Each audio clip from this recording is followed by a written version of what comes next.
On connaît tous Bowser, un des plus grands méchants de l'histoire. Mais est-ce que c'est vraiment un méchant? Oui, je vous confirme que kidnapper quelqu'un, même si c'est par amour, ça reste un crime.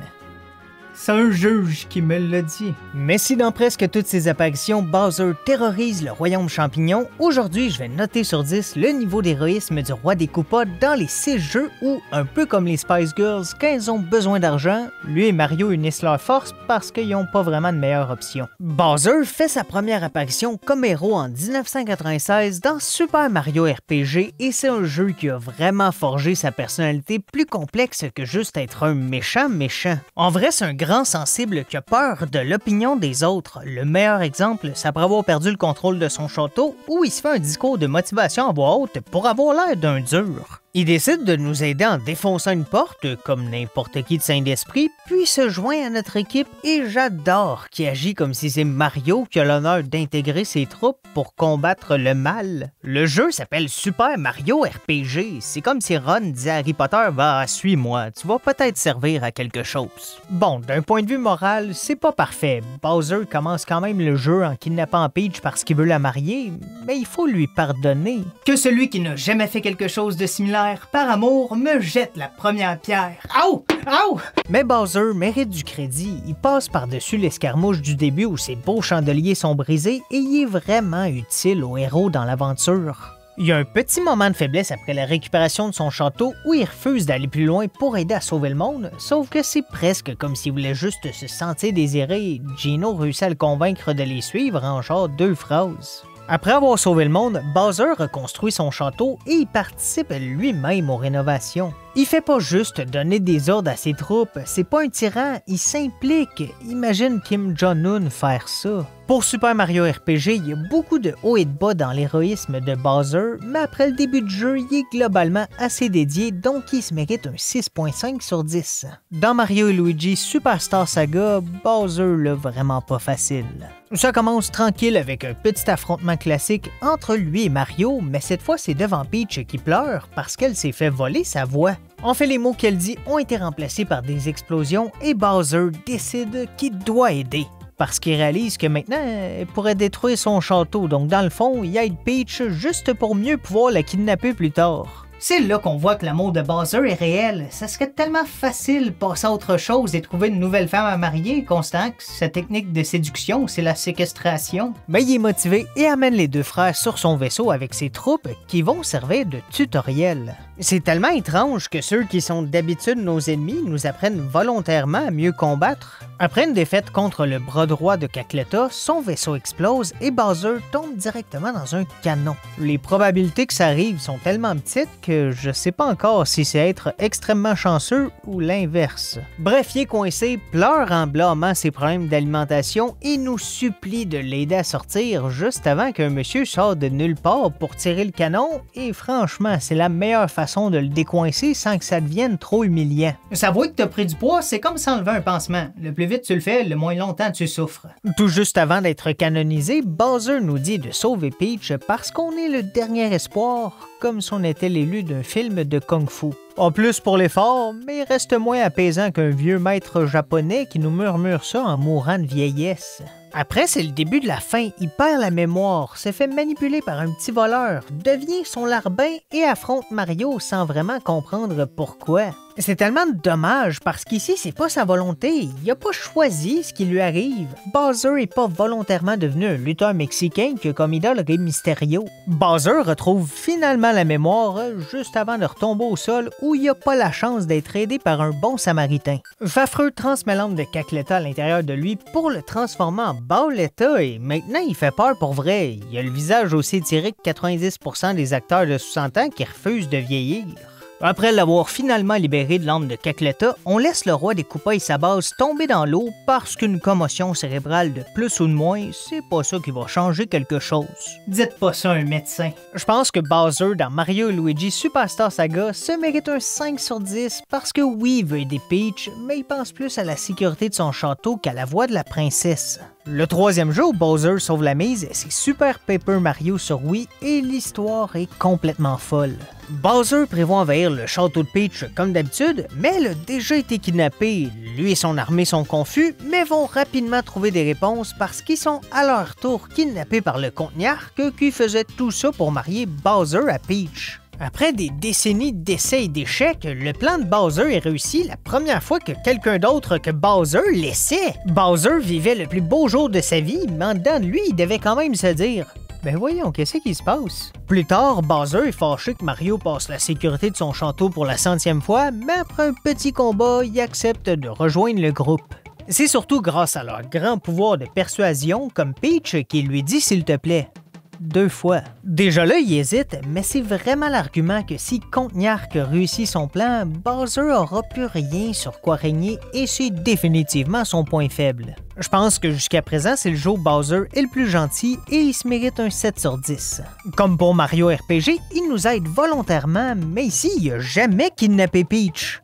Parce que quelqu'un l'a fait avant lui, mais comme disait mon grand-père, c'est pas l'intention qui compte. Mario et Luigi Bowser's Inside Story, c'est le jeu qui met le plus en valeur Bowser en tant que protagoniste jouable. L'histoire commence avec Bowser tellement fâché de ne pas être invité à une réunion concernant la sécurité du royaume qu'il essaye de brûler Peach et bon, c'est peut-être une des raisons pourquoi il n'a pas été invité. Mario la sauve, il y a un combat, Bowser perd, mais il se fait ensuite berner par Fafreux avec un champignon qui lui permet d'aspirer tout le monde. Si manger 4 hot dogs me donne envie de dormir, c'est pas surprenant qu'il perd connaissance après avoir aspiré la population d'un royaume. À son réveil, il se souvient pas de ce qui s'est passé, même si ça sonne juste comme un gars qui veut pas avouer qu'il a mangé la dernière pointe de pizza. Il entend des voix provenant de son corps, mais au lieu d'aller chez le médecin, il décide d'accepter qu'il est juste rendu fou. Moi aussi, ma technique médicale favorite, c'est le fameux « Ah, ça va passer ». Et 99% du temps, ça passe. J'ai pas hâte au 1% où je meurs. Les frères Bros étant incapables de sauver le monde, comme pas mal n'importe qui de coincé dans un lézard géant, c'est le roi des Koopas qui doit jouer les héros. Même pour le donjon final, Mario et Luigi essaient de prendre d'assaut le château, mais retournent à l'intérieur de Bowser parce qu'ils réalisent que ses chances de réussir sont vraiment meilleures. Dark Bowser est le dernier boss et le seul qui peut l'arrêter, c'est Bowser. Tu sais, il amène une force incroyable, pas possible pour les deux frères. Je veux dire, Bowser se bat contre les bâtiments. Si ça, c'est pas héroïque. Non, ça l'est pas. À la fin, on gagne et tout le monde sort de Bowser qui est fâché d'apprendre que tout ce temps, les voix qu'il entendait, c'était Mario et Luigi et je sais pas. Il devrait être content que les voix qu'il entendait étaient pas des hallucinations. Au moins, ça prouve qu'il a pas commencé à souffrir de démence. Mais bon, on peut quand même le comprendre d'être confus. Imaginez si vous appreniez que votre pire ennemi avait passé des heures à l'intérieur de votre corps et qu'il avait amené son frère. Bowser se mérite un 6 sur 10 pour avoir sauvé le monde, même s'il fait pas vraiment la paix avec ses rivaux. Tout est une question de point de vue. Mario a tué des milliers de Goombas qui faisaient juste marcher.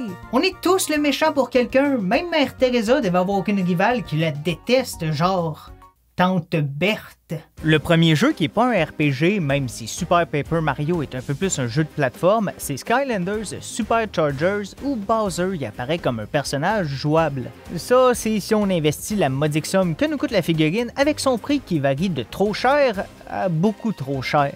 L'histoire du jeu est simple, le roi des Koopas a reçu un appel de détresse d'une autre dimension et décide de se joindre à la bataille contre Chaos. Au début, il refuse d'aider parce que c'est pas son monde, donc pas son combat, mais Buzz le convainc que si Chaos réussit à s'emparer de Skylands, le royaume champignon va être en danger, donc Bowser accepte. Son arme de prédilection est un hommage au premier jeu où il lance des marteaux. Le personnage a aussi un hommage dans Mario Kart World avec son costume Supercharge et puis j'imagine que ses petites genouillères sont un hommage à tous les jardiniers. Malgré sa légère hésitation initiale, c'est un des jeux où Bowser pense le plus au bien commun. Il contribue à sauver un autre monde et même s'il pense avant tout à la sécurité du sien, son degré d'héroïsme se mérite un bon 8.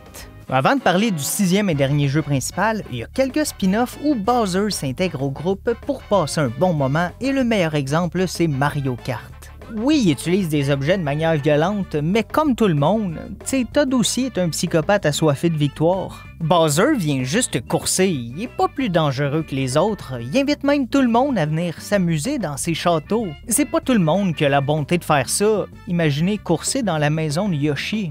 Par contre, pour son bien, c'est mieux qu'on parle pas de Super Smash Bros. Et son mode histoire, parce que ça me fait tellement rire de le voir sur la photo héroïque de la fin, avec tous les gens qui attaquaient durant l'aventure. Le pire, c'est qu'il n'y a pas vraiment eu une grosse rédemption, il a juste arrêté d'attaquer les gentils 5 minutes pour tuer le méchant qui allait le tuer. Je suis surpris que durant la photo, il n'est pas en train d'essayer de manger Kirby. Mais Bowser reste un grand athlète présent à chaque fois que nos personnages favoris décident de pratiquer un sport. Je veux dire, c'est même un Olympien, ça demande du travail, de la détermination, de la discipline. Si Bowser est capable de devenir champion olympique de gymnastique, c'est un modèle pour tout le monde qu'avec du courage, on peut tous réaliser nos rêves.